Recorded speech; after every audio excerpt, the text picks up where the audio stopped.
Hey, Jimmy. Hey Alex, how are you doing today? Doing great. Happy Monday to you. Happy Monday to you too. Made it through another weekend, ready to That's get the it. day going. All right. Yeah. So Thanks for having me. It's fun. no, really the pleasure is all on this side of the internet. I really do. I am enjoying the stuff out of this season of Stargirl. It's really great. So let me start off by saying that I want to ask you if you can't see behind this green screen, there's a huge shrine to the Batman 66 TV show that I grew up loving. And so I'd like to know who Adam West. I mean, come on. number one, Yeah. right? Who was your Yeah. Adam West growing up? Who did you really enjoy as a superhero show? That's actually a really good question. So I don't sound like it, but I was born and raised in England. So when I was a kid, this was before cable. We had three channels when I was a kid, and then that actually grew into four channels, and that was a big deal. So a lot of our programming was definitely American TV, both cartoons and episodic television. Grew up really watching A Team, Knight Rider, and then on the Yeah. cartoon side, I watched a lot of GI Joe and Transformers. And so those are some of my American memories. But on the superhero side, Christopher Reeve as Superman was it. He was so great, and seeing that on the big screen in the 80s was huge. Sure. Obviously different worlds. You've got Star Wars and things like that too. But I think that Superman was the first early big superhero on the big screen, and then on the small screen you've obviously got the Incredible Hulk, which was pretty cool. And working with Lou Ferrigno Jr. was great. I was just like, oh yeah, of course, super cool stuff. Yeah, man. Oh, bringing up a lot of great memories there. Yeah, A lot of good stuff there. going So way back. Oh, and yeah, Thundercats too, but that's a whole different rabbit hole we could go down. we can get there. We can get there. So being such a fan of all these type of shows, what's it like to work on a show like this? That You now know, you're a part of the Lexicon. it's every kid's dream, isn't it? I mean, Yeah. the first day I got to put on the super suit for the fitting, it just felt right. It felt really good. Sexy's not the right word, but there's something to it. Yeah.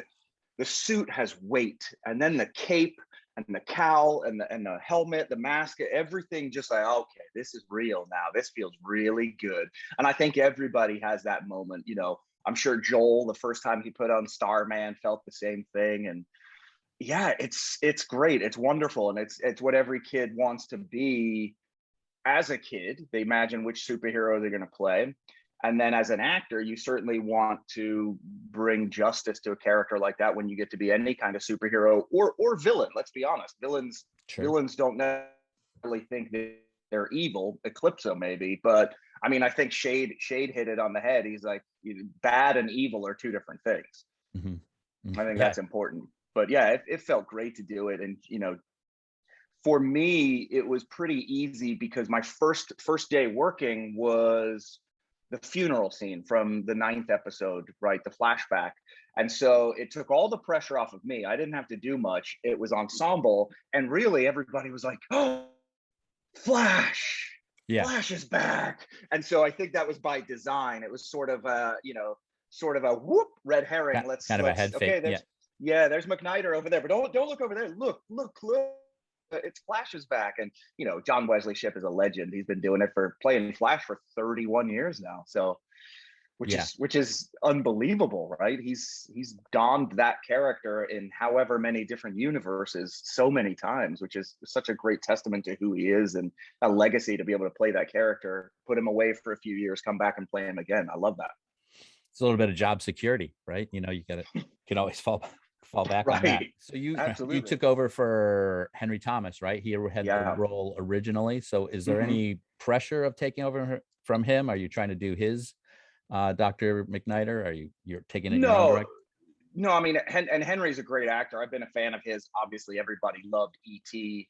back in his very young days, but even more recently, Gangs of New York, Scorsese's film was amazing, Haunting of Hill House. So I just wanted to do justice to the work that he'd already done and to the character itself. And I think, thankfully, physically, we're similar, jaw lined. I mean, I have a beard right now, but physically, we're quite similar. So that eases the transition on the fans. Mhm. It's not such a jarring change. And I think, I've already been in half of the season essentially as Chuck, as the AI, as that sort of misdirection there, as Beth Chapel is sort of discovering her way. And I think that helps the fans as well. It's like this gentle spoon feeding before we actually see the character in person. So I don't think it's as much of a shock or a change. And no, I'm just really grateful to be able to put on the suit and put on the glasses, and hopefully I do justice to the character in terms of Henry's version and then all of the versions that have come before in comics too. Sure. So you're in the shadow realm as Dr. McNighter, Right. and you're wearing your suit apparently, as we can see. How does Beth have your suit from? That's a great question. That if you go back and watch, there are a couple of pointers to how she ended up with the other set of goggles for sure. Right. We'll wait to see what happens as to the full circle connection point as to how they kind of tie up the loose ends there. But it's coming. You'll see it soon. Let's talk about episode 10, if you don't mind. You were like you said, you were teasing episode 9, and now we're really kind of pouring the gas on Dr. McNighter, getting more about him. What oh man, I sure don't want to. What can you? What? It's tough. So it is. We're going to see more of you the rest of this season, right? Yeah, I think you actually used a great example of sort of pouring gas on a fire, right? Yeah. And it's been a slow burn. The very first scene of the whole season is my daughter. Is right. Rebecca and the birthday party, and we see young Bruce Gordon. And really what that does is that's just a little kindling over here.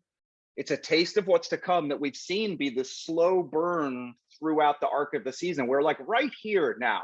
We're right here 2/3 the way through, and now it's going to go like this. Now that kindling is really going to catch, and the next 4 episodes, I think, as we lead into the finale, are just I think they're going to blow people away. Anyone who's been watching it both seasons, they already know, it's undeniable how much darker this season is, right?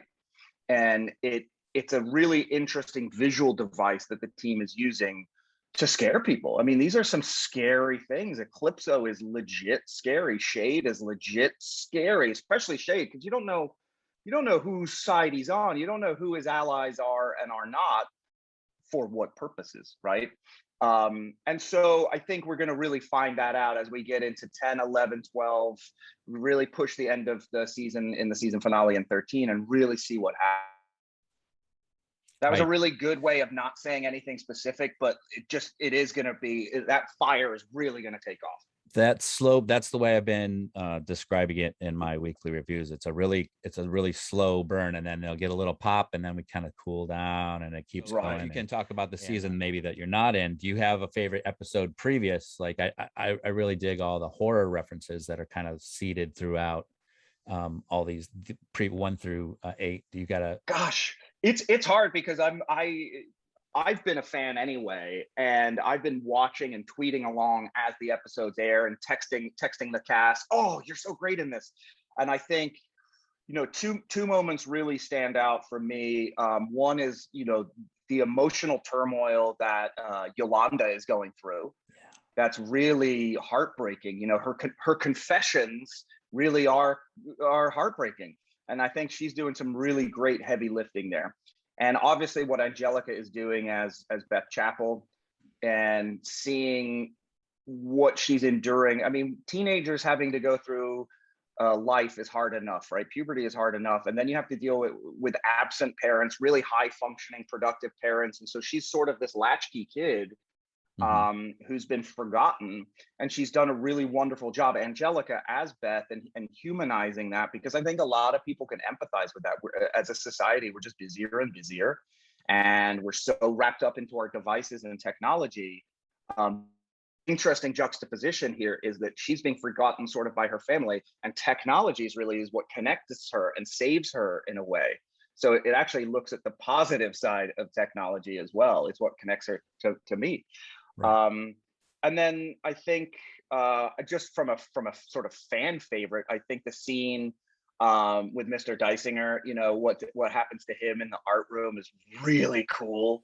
And twisted and like hip. Yeah. It's really cool, and I love that. Yeah, So so well written, so well written. and so well acted. Like you mentioned, Yolanda's arc, and I especially really enjoyed Beth, Angelika, when she was just calling Eclipso out and putting him in his place, So- right? This question I'm sure is a little on the nose, but I'm gonna ask it anyways.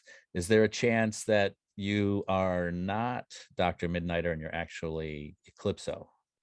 Is there a chance? I mean, there's a chance Always. for anything, right, Jimmy? There's a chance for anything, as we've seen. Nothing is what it seems. I think that's what's really interesting about the show is you can't take things at face value necessarily. You do have a little bit deeper, and I think that's by design, and I think that's part of Geoff's genius. You know, even the simplest things usually have a ripple effect somewhere else. Yeah. What's it like? What's it like working with Geoff?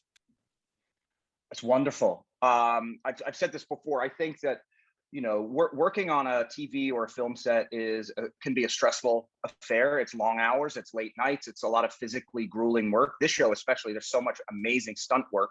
You know, and I think that can fray people's nerves sometimes. A set is this organism, this living organism that you start from the leadership on the top, and Geoff has created such a warm, nurturing, familial environment.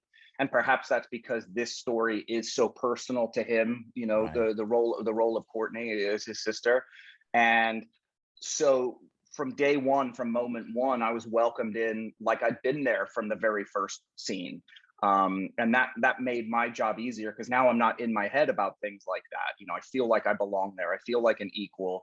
And then that trickled down. Leadership trickles down effectively. And so, you know, Breck, all of the work that I got to do with Breck was just made much easier because she felt like a little sister. And then jumping into working with Angelika felt great as well because of that. You mentioned you got a suit, you've put it on. So I got to assume we're going to see you in one of these next 3 episodes. At least one of them. I'm thinking probably seems like a little more than just one, but I want to ask if I can, and you can say however you want to answer it. Will we be seeing you as part of season 3? Well, you know, I'm never at liberty to go too far forward, but I think you will discover when we tie up the loose ends at the end of the season, it will certainly give you some clues as to where season 3 is going. And so that will answer the question one way or another for you. But yeah, to your earlier point, yeah, you'll definitely see me, you'll see Dr. Mid-Nite step up a little bit more as the season progresses. And you know, I think if you follow Breck on social media, the day that I joined officially, you know, we were able to talk about it. She posted a picture of the two of us sort of behind the scenes in the super suit.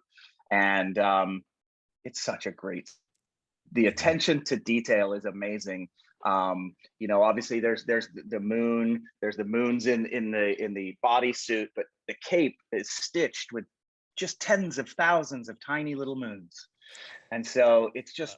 How long have you been keeping this a secret?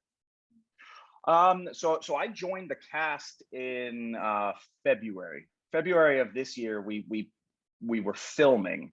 So yeah, it's been most of 2021, which is a really difficult secret to keep because obviously I'm excited to join Stargirl. Obviously I'm excited to be part of the DC universe.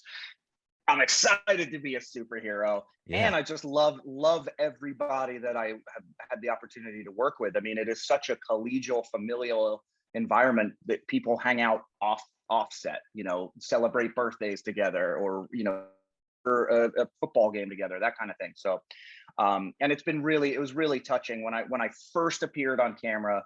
I immediately got a text from both Breck and Angelika, right? So that was really touching. They don't have to do that, right? And in fact they were on set filming because they just started filming season 3, right? So they were on set that day and they both took time to send me a note, and that meant a lot. That's really nice of them. That is really nice. That familiarity comes across on the screen, I think, you know. I think so. Chemistry is very real. And again, it gets back to leadership. Geoff creates that environment. And I think having really experienced actors in Luke and Amy, that also helps to set the tone and the vibe. They've been around, they've done it, they've been doing it 20 years. And yeah, there's no airs, there's no arrogance, there's no issues on that set. But when it's time to work, it's time to work. But when you want to loosen up, there's always an opportunity to kind of hang out and relax. That's cool. That sounds fun. Yeah. You were on Lovecraft Country. I was, yeah. Great. Unlike a lot of Emmy voters, I really love that show. Do you have any interesting anecdotes or stories from working on that set? Yeah, it had to be pretty wild. Yeah, it was wild. I mean, I got a lot of stories from that one. I mean, number one, it was just an amazing project to be a part. Table read was actually the day that the Emmy nominations came out for When They See Us. And Angelina Ellis and Michael K. Williams, the late Michael K. Williams, were both nominated for Emmy. So that there was a really interesting energy in the room that day. Saw a lot of the renderings for kind of the monsters and the special effects, and even people who've worked on HBO shows like Michael K. for 20 years they were excited like Christmas morning. They had this energy like this was going to be something special. And each episode was its own movie, essentially, with different homages and throwbacks to the 80s and Goonies and Indiana Jones. And I think I personally, I was like a kid in a candy store getting to see Michael K. Williams, but really seeing Jonathan Majors and Jurnee Smollett, both of them really stepping into lead dominating roles. I mean, Journey's been doing this since she was a little girl, but both now have stepped in, and you'll see Jonathan Majors has stuff coming out, for the next 18 months where he's just going to be blowing up even more. There was a funny, we were shooting one episode, and Jordan Patrick Smith and I get into a fight, and it's quite a short scene in the finished product of episode 4, may only be 10 seconds or so.